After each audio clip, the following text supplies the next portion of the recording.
அச்சப்படுங்கள். எதற்கு அச்சப்பட வேண்டுமோ அதற்கு அச்சப்படுங்கள். இப்போ ஒரு தண்ணி ரொம்ப ஓடிட்டு இருக்கு, நிறைய இருக்கு தண்ணி, சைலண்டா இருக்கு. ஒருத்தன் சொல்றான், மாப்பிள்ளை வாடா குளிக்கலான்னு. கூட போனா 2 பேரும் சரி சர்ரா சர்றான்றாங்க. ஒருத்தன் மட்டும் சொல்றான், வேணாடா குளிக்க வேணாம், இன்னைக்கு வேணாம், நாளைக்கு குளிப்போம், இன்னைக்கு வேணாம். டேய் பயந்துட்டான்டா அப்படின்ட்டு 3 பேரும் குதிச்சானுங்க. வெள்ளம் அடிச்சுட்டு போயிடுச்சு. அது பயமற்ற நிலை அல்ல, புத்தியற்ற நிலை. இவன் சொன்னான்ல, அவன் அது பயந்த நிலை இல்லை, புத்தி உள்ள நிலை. இவனுக்கு நீந்த தெரியும், நீச்சல் தெரியும், அது ஆழமாக இருக்கிறது என்கின்ற அச்சத்துடன் அவன் நீச்சல் பக்கத்தில் போகவில்லை. அவர்கள் அந்த அறிவில்லாமல் இருந்தார்கள், உள்ளே போய் அடித்துக் கொள்ளப்பட்டார்கள். எதற்கு அஞ்ச வேண்டுமோ அதற்கு அஞ்ச வேண்டும். நான் உங்கள் அத்தனை பேருக்கும் சொல்கிறேன், ஒரு தேர்விலே ஜெயிக்க வேண்டும் என்றால் உன் பலவீனத்தை முதலில் கண்டுபிடி. எல்லாரும் சொல்றாங்க, அதனால நானும் சேர்ந்து சொல்லுகிறேன். எல்லாரும் பாஸ் ஆவாங்க, அதனால நானும் இல்ல. Self appraisal, self evaluation, go under that. நீ எதில் பலவீனமாக இருக்கிறாயோ அந்த பலவீனத்தை ஆசிரியரிடம் உறக்க சொல். எனக்கு இது தெரியல சார், எனக்கு இது புரியல சார், இதிலிருந்து நான் போகணும், நான் என்ன சார் செய்யறது என்று அவரிடத்தில் கேள். ஆசிரியர்களிடத்தில் கேளுங்கள். இந்த துணிச்சல் நமக்கு இருக்க வேண்டும். பல நேரங்களில் நமக்கு இல்லாத துணிச்சல் என்ன தெரியுமா? கேட்டுட்டா திட்டுவாங்க, எல்லா பேர் முன்னாலேயும் அவமானப்படுத்தப்படுவாங்க. ஆம்பளை பொம்பளை 2 பேரும் ஒரே கிளாஸா சார்? அப்போ சுத்தம். இதெல்லாம் கேட்குது பாரு, இதெல்லாம் 10th ஸ்டாண்டர்ட்லேயே வருது. இப்போ குரூப் எக்ஸாம் எழுத வரும்போது கூட இது தெரில அப்படின்னு யாரேனும் கிண்டல் செய்து விடுவார்களோ என்பதற்காகவே அறிவின் பக்கம் போகாமல் இருக்கிறீர்கள். நான் சொல்லுகிறேன், ஒரு முறை முட்டாள் என்று பெயர் வாங்குவது வாழ்க்கை முழுவதும் முட்டாளாக இருப்பதை விட சிறந்தது. ஒரு முறை திட்டு வாங்கிக்கோ, பரவாயில்ல, படிப்பு தானே. ஒரு விஷயம் தெரிஞ்சுக்கிறோம்ல, எவ்வளவு பெரிய விஷயம் அது. இதுவரைக்கும் தெரிஞ்சுக்கலன்னா பரவாயில்ல, திட்டுறியா திட்டு, சொல்லி கொடு. அறிவில்லை உனக்கு இல்லை, அதனால தான் நான் வந்திருக்கேன் கிளாஸ்க்கு, சொல்லி கொடு. உனக்கு இருக்குல்ல, சொல்லி கொடு. அப்படிதானே? உன் அம்மா அப்பாவை கூட்டு வா, கூட்டு வரேன், சொல்லி கொடு.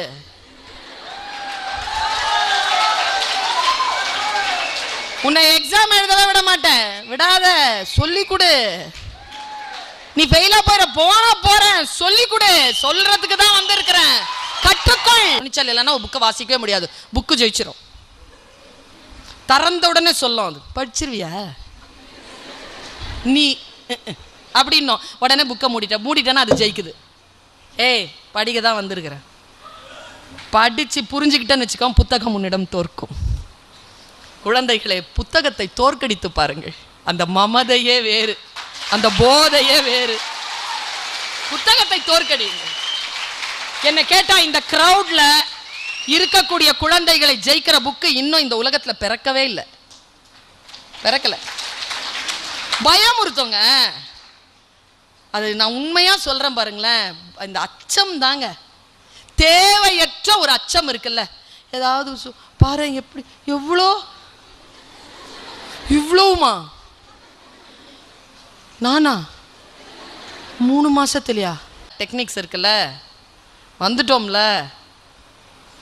நான் ஒரு சத்தியமா சொல்றேங்க, ஒரு விஷயம் என்னன்னே தெரியாதுங்க எனக்கு. ரொம்ப ரகசியத்தை சொல்லவா? எல்ஐசின்னு ஒரு நிறுவனம் இருக்குல்ல, அந்த நிறுவனம் எப்படி ஜெயிச்சது தெரியுமா? அதனுடைய முதலீடு எது தெரியுமா? சாவுங்க, சாவு. என்னைக்கு சாவுன்னு தெரியாது, அதை வச்சாம்பார் முதலீடா. அதானங்க எல்ஐசி, அதான பாலிசி. நீ எப்போ செத்து போவேன்னு உனக்கு தெரியாது, நீ அப்படி செத்து போயிட்டானா உன் பிள்ளைங்களெல்லாம் யார் காப்பாற்றுவான்னு சொல்லிட்டு சாவை வச்சாம் பாருங்க அவன் முதலீடா. ஒன்றுமே விற்கிறது இல்லைங்க, லட்சமா பணம் வாங்கிக்கிறான், ஒரே ஒரு பேப்பர் மட்டும் கொடுக்குறான். ஆச்சரியப்பட்டு பார்க்குறேன் நான். நல்லா தெரிஞ்சுக்கோங்க, நான் இந்த நிலைக்கு நிற்கிறேன் என்றால் நான் 0விலிருந்து தொடங்குகிறேன். தெரியாது என்பதுதான் என் முதல். தெரியாது என்று கற்றுக்கொள்ள தொடங்கு. இந்த துணிச்சல் இருக்கட்டும் முதல்ல. இப்ப பாரு, இங்கிலீஷ் பேச தெரியாதுப்பா, என்னப்பா செய்யலாம்? என்ன செய்யலாம்? ஓ தெரியாதியா? கத்துக்கிறதுக்கு தானே வந்திருக்கேன். ஜப்பான் மொழி கூட தான் தெரியாது, குதிரை ஓட்ட தெரியாது, பெரிய ஹெவி வெஹிக்கிள்லாம் ஓட்ட தெரியாது. தெரியாது என்பது அல்ல அவமானம், வராதுன்னு மட்டும் சொல்லிடாத. கத்து கொடுத்தா கத்துக்கிட்டு வந்துரும். கஞ்சி குடிப்பதற்கு இல்லாதவன் காரணம் இன்னதென்று அறியும் திறனிலார். காரணம் தெரிந்து விட்டால் கல்வி கையில் வந்துவிடும். இதற்காக தான் எனக்கு இது தெரியல, இதை கிளியர் பண்ணிட்டோம்னா இது எனக்கு தெரிஞ்சிடும், முடிஞ்சு போச்சு. எனக்கு ஏன் புரியலன்னு எனக்கு தெரியல, புரிஞ்சுக்கிட்டேன்னா வந்துடும். கணக்கு எனக்கு வரல, ஏன் வரலன்னு தெரியல, தெரிஞ்சுக்கிட்டா கணக்கு வந்துடும். இங்கிலீஷ் பேச வரல, ஏன் வரலன்னு தெரியல, தெரிஞ்சா இங்கிலீஷ் வந்துடும். அந்த ப்ராசஸ்க்குள்ள போ, உன்னை நீயே முழுக்க குடு, ஒப்படை. நான் சொன்னேன்ல, ஒரு பிரசவத்திற்கு தாய் தன்னை ஒப்படைப்பது போல் கல்விக்கு உன்னை முழுமையாக ஒப்படை. இந்த 3 மாசம் பார்த்துக்கலாம், தோற்கடிக்கவே முடியாது. நான் சொல்லட்டுமா? நல்லா தெரிஞ்சுக்கோங்க. தெரியாமத்தான் கேட்குறேன்னு ஒருத்தன் சொல்றானா, தெரிஞ்சு கேட்குறான். எனக்கு எல்லாம் தெரியும்னு எவனா சொல்றானா, உனக்கு ஒன்றும் தெரியல. Start from 0 level. வாழ்க்கையை 0ல் இருந்து ஆரம்பி. மனசுக்குள்ள என்ன தெரியுமா இருக்கணும்? ஒரு குழந்தை போல் இரு, கற்றுக்கொள்வதில் ஒரு குழந்தை போல் இரு. ரொம்ப உஷாரா இருங்க. உன் பக்கத்துல உட்கார்ந்து இருக்கிறான்ல, அவனுக்கு ஆழ் மனசுல ஒரு சின்ன சைக்காலஜி இருக்கு, சத்தியமா இருக்கு, இந்த அவையில இருக்கு. நான் தோத்தாலும் பரவாயில்லடா டேய், உன் பேர் வந்துடக்கூடாதுடா, ஏண்டா இப்படி படிக்கிற என்று யோசித்து கொண்டிருக்கின்றவர்கள் பக்கத்தில் இருக்கலாம். உஷாராரு. நான் சும்மா உனக்கு சிண்டு முடிச்சு விட சொல்லல. நான் பல்வேறு பயணங்களில் வந்தவள், எனக்கு தெரியும். கூடவே இருப்பாங்க, வெளியிலேயே போவேன். மச்சான் படம் போலாமாடா? ஏய் நாளைக்கு டெஸ்ட்டுடா,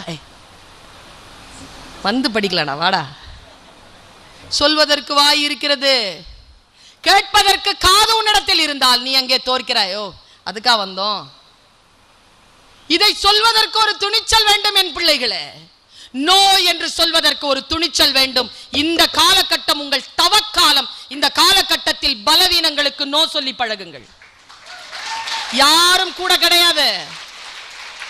சேர்ந்து இருக்கிறீங்கல்ல, எக்ஸாமினேஷன் எழுதனா தனித்தனியா தான் எழுதணும், ரிசல்ட் தனித்தனியா தான் வரும், சேர்ந்து வராது. அதனால இங்க வந்து கம்பானியன்ஷிப் இருக்கலாமே தவிர no friendship. I am sorry to say this as a teacher. ஃப்ரெண்ட்ஷிப்லாம் வேணாம், கம்பானியன்ஷிப் வச்சுக்கோ. சேர்ந்து படிக்கலாம், இருக்கலாம், எல்லாம் சரி. ஆனால் நோக்கம், இலக்கு என்பது மிக குறுகிய காலத்தில் வந்திருக்கிறீர்கள். அந்த குறுகிய காலத்தில் சில விஷயங்களை சம்பாதித்து விட்டு செல்ல வேண்டும் என்கின்ற மிக மிக நுட்பத்தோடு இருங்கள். நான் வந்து வெளியில நிறைய பேசுறதுக்கு போறேங்க. இப்போ போன மாசம் ஃபுல்லா அமெரிக்கால இருந்தேன். நான் இங்க 5 மாநிலங்கள் பயணம், 8 நிகழ்ச்சிகள், எல்லாரிடத்திலும் நண்பர்கள். ஆனால் என் வாழ்க்கையில் நான் இவ்வளவு பயணம் செய்கிறேன் என்றால் ஒரே ஒரு ரகசியம்தான். கடத்திட்டு போறேன், ஒரு தாயன்போடு கடத்திட்டு போறேன். I will never become personal in official matters. பர்சனலே ஆக மாட்டேன், ப்ரொஃபஷனலா இருப்பேன். ப்ரொஃபஷனலா இரு, அஃபிஷியல் மேட்டர்ல பர்சனல் ஆகாத. என்னை விட்டுட்டு நீ சாப்பிட போயிட்டியா, போ, என்கிட்ட பேசாத. உனக்காக தானே சீட் பிடிச்சி வச்சிருந்தேன், நீ பக்கத்தில் உட்காரல. என்னடா மச்சான் வரேன்னு சொன்ன 3 மணிக்கு 4:30 மணி வரலாம் உட்காந்துட்டு இருக்கிறேன், வரல, சொல்லிட்டு போறது இல்லையா, படா. அதற்காக வர இல்லை. Don't be personalised. இது உன்னுடைய பர்சனலை வளர்த்துக் கொள்வதற்கான காலம் இல்லை. இப்படி காலம் இல்லை என்று சொல்வதற்கு ஒரு துணிச்சல் இருக்கணும். அந்த துணிச்சல் இல்லை என்றால் நீ பர்சனலைஸ் ஆனா இன்னும் 4 வருஷத்துக்கு ஃபீஸ் கட்டுவேன். வந்து வந்து படிச்சுட்டு போயிட்டே இருப்பேன். கிளியர் பண்றது கஷ்டம். இல்லைன்னா ஹிட் ஆஃப் த புல்சை, ஒரே டைம்ல அடிச்சு பாஸ் பண்ணிட்டு போயிட்டே இருப்பேன். உன் இலக்கு, உன்னுடைய வட்டம், உன்னுடைய விஷயங்கள் எல்லாம் வேறு. அங்கு செல்வதற்காக இங்கே நீ பயிற்சிக்கு வந்திருக்கிறாய். நீ பயிற்சியாளர் என்பதிலே கவனம் வை. நீ கல்வி கற்பதற்காக வந்திருக்கிறாய் என்கின்ற கவனம் வை. இந்த கவனம் வைத்திருக்கின்றவர்களுக்கு எனர்ஜி கூடுதலா கிடைக்குது. இதை யாரும் சொல்ல மாட்டாங்க. அவங்க நினைப்பாங்க கூட்டம் கூட்டமாக தான் வந்துச்சிங்க, போகும்போது தனித்தனியாக பிரித்து விட்டுருவீங்க போல இருக்கேன்னு. அதுக்கு தான் வந்திருக்கேன். போ, இலக்கோடு போ. உன்னுடன் இருப்பது எது? உன் இலக்கு. இரவு பகல் என்று பாராமல் உழை, படி, படித்து முடித்து ஒரு இலக்கை. இவங்க சொல்றாங்கல்ல 22,000 பேர் தான் பாஸ் பண்ணியிருக்காங்கன்னு. அந்த 22,000 பேரில் இதோ இந்த சபையில் இருக்கக்கூடிய 2,000 பேரும் சேருங்கள். இதோ என் நிகழ்ச்சியை பார்த்து கொண்டிருக்கக்கூடிய இன்னும் 8,000 பேரும் இதில் சேர்ந்து கொள்ளுங்கள். உங்களுடைய இந்த வருடத்திற்கான தேர்வு முடிவுகள் வருகின்ற பொழுது எண்ணிக்கை 30,000 என்று அவர்கள் சொல்ல வேண்டும். ஒண்ணு கூட தோக்க கூடாதுப்பா. எனக்கு தெரிஞ்ச ஒண்ணு கூட தோக்கிறதுக்கா வந்தோம். எதுக்கு தோக்கிறது? எல்லாரும் என்கிட்ட சொல்வாங்க பெட்டர் லக் நெக்ஸ்ட் டைம். நான் தோற்கின்றவர்களை மன்னிப்பதே இல்லை. எதுக்கு தோத்த? யோசி. அதுக்கா வந்த? அறிவு இருக்குல்ல, புரியுதுல்ல, எங்க மிஸ் பண்ணக்கூடாது. மார்க் டெஸ்ட்லயே நீ வந்து கணிச்சுக்கோ. மார்க் டெஸ்ட்லயே அடிச்சு காட்டு. டைம் லிமிட்டை சுருக்கு. உன்னுடைய உயிர் எல்லாம் அந்த எக்ஸாமினேஷன்ல மட்டுமே இருக்கணுங்கிற துணிச்சல் உனக்கு வரட்டும். முதல்ல யாரையும் சார்ந்துக்காத. நான் எப்பவுமே சொல்லுவேங்க, அதை இங்க சொல்லட்டுமான்னு பெரியவங்க கொஞ்சம் காதை மூடிக்கோங்க. முக்கியமா இந்த மாதிரி மிஷன்ல இருக்கிறவங்க லவ் பண்ணாதீங்க. சனிய அது, அந்த நினைப்பு சனிய நினைப்பு, எனர்ஜி வேஸ்ட் ஆகும், நம்மளை உள்ள பிடிச்சி இழுக்கும். அதுலேயும் முக்கியமா லவ் பண்ற பக்கத்தில் உட்காராத. நாசம். கான்சென்ட்ரேஷனே பண்ண முடியாதுங்க. ஒரே விஷயத்த சொல்வா பாருங்க. காலையில சொல்ல ஆரம்பிப்பா, சாயந்தரம் வரைக்கும் அதே மேட்டர் ஓடும். எவ்வளவு தாங்க கேட்கறது? ஐய நிரூபித்து விட்டு ஏதாவது ஒரு, நான் எப்பவுமே சொல்லுவேன், திருமணமானவர்கள் விட்டுடுங்க. திருமணமாகாத பிள்ளைங்கள், சின்ன பிள்ளைங்க இருக்கீங்களா, இந்த +2 அப்படி இப்படின்னு இருக்கிறல்ல, இலக்கை அடையும் வரைக்கும் ரொம்பலாம் கான்சென்ட்ரேட் பண்ணாத அந்த மேட்டரில். இன்னும் கொஞ்ச நாள் போகட்டும், ஒரு சனியம் வரும், வந்தா போவாது, வாழ்க்கை முழுக்க கூட இருக்கும்.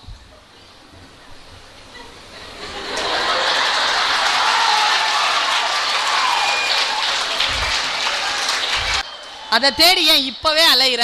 இருக்கிற வேலையை பண்ணிட்டு போயிட்டே இருந்துச்சுன்னா அது பாட்டுக்கு வரது வந்து சேரும். இந்த டைம் அதுக்கு யூஸ் பண்ணாத. நான் பல நேரங்களில் சொல்றது உண்டு, உங்களுக்கு சுயமரியாதையை சுண்டி இழுப்பதற்காக சொல்கிறேன். நான் என்ன பண்ணுவேன்னா, காலேஜில் படிக்கும்போது காம்படிஷனுக்கெலாம் போவேனா, கிளாஸ் வந்து ரொம்ப லேட்டாக தான் அட்டன் பண்ணுவேன். ஆனால் அட்டன் பண்ணிவிடுவேன். எனக்கு தெரியும் வெறும் சர்டிஃபிகேட்டால் ஒன்றும் நடக்காதுன்னு, பாஸ் பண்ணணும்னு தெரியும். அதனால தான் இன்றைக்கி ப்ரொஃபஸராக இருக்கிறேன். யூஜிசி பே வாங்கிக்கிட்டு இருக்கிறேன். யூனிவர்சிட்டியில் அசோசியேட் ப்ரொஃபஸர் நான். I am fully eligible candidate நான். இப்போ நான் வைஸ் சான்சலராக கூட போய் உட்காரலாம். I have my full qualification in my hand. இது வேற. சினிமாவில் 10 விசில் அடித்து கை தட்டலாங்க, ரேஷன் கார்டிலலாம் பேர் வச்சுக்க முடியாது. அது நம்ம சுயமரியாதை. அந்த மேட்ரு எனக்கு தெரியும், யாரை எங்கே வைக்கணுங்கிற மேட்ரு எனக்கு தெரியும். நேராக கிளாஸ்குள்ளே நுழைவனா, எங்கள் அலமேலு ரிஷி மேடம் சூப்பர் டீச்சர், ஆனால் என்னை பார்த்தா ஆகாது உங்களுக்கு. நேராக உள்ளே போவேன், இப்படியே கேட்பாங்க, என்ன கிளாஸ் கிளாஸ் அப்படிம்பாங்க. ரொம்ப ஸ்ட்ரெஸ் ஆகிடும். எல்லோரும் பார்த்து கை தட்டுற ஒரு ஆள் டீச்சர் பேனா எப்படி இருக்கும். உள்ளே போவேன், இப்படி பார்ப்பேன். 38 பேர் நாங்கள், அதில் 5 லவ் பண்ணிகிட்ருக்கோம். தெரியும் எனக்கு, 5 லவ் பண்ணுற 5 தெரியும். நேராக போவேன், 3வது 4வது பெஞ்சில் உட்காரோம். அப்படி பார்ப்பேன், யார் ரொம்ப சோகமாக இருக்கிறாங்களோ அவங்க பக்கத்தில் இருக்கிற தள்ளு அப்படின்னோட தள்ளிடுவேன், பக்கத்தில் உட்காந்துருவேன். ரொம்ப ஸ்ட்ரெஸ்ஸாக இருக்கும் எனக்கு. பக்கத்தில் உட்காருவேன். ஒரே கேள்வி தாங்க, ஏய் என்னடி ஆச்சு? பேசுவா பாரு 15 மினிட்ஸ். பயங்கர ஸ்ட்ரெஸ் பஸ்டராக இருக்கும் எனக்கு. எல்லாத்தையும் கேட்டுக்கிட்டு, சி இதெல்லாம் ஒரு வாழ்க்கை அப்படி அப்படின்னு நேராக போய் முன்னால் உட்காந்துட்டு அலமேல் ஒரு விஷயம் கேட்க ஆரம்பிச்சிருவேன். நல்லா தெரிஞ்சுக்கோ, இதை ஏன் உங்ககிட்ட சொல்கிறேன்னு தெரியுமா? என் வலிகளை கேட்பதற்கு யாரிடத்தில் காதுகளும், என் கண்ணீரை சுமப்பதற்கு யாரிடத்தில் தோள்களும் இல்லை என்று இந்த வயதில் புரிந்து கொண்டால் வாழ்க்கையில் சில வெற்றிகளை தவிர்க்கவே முடியாது.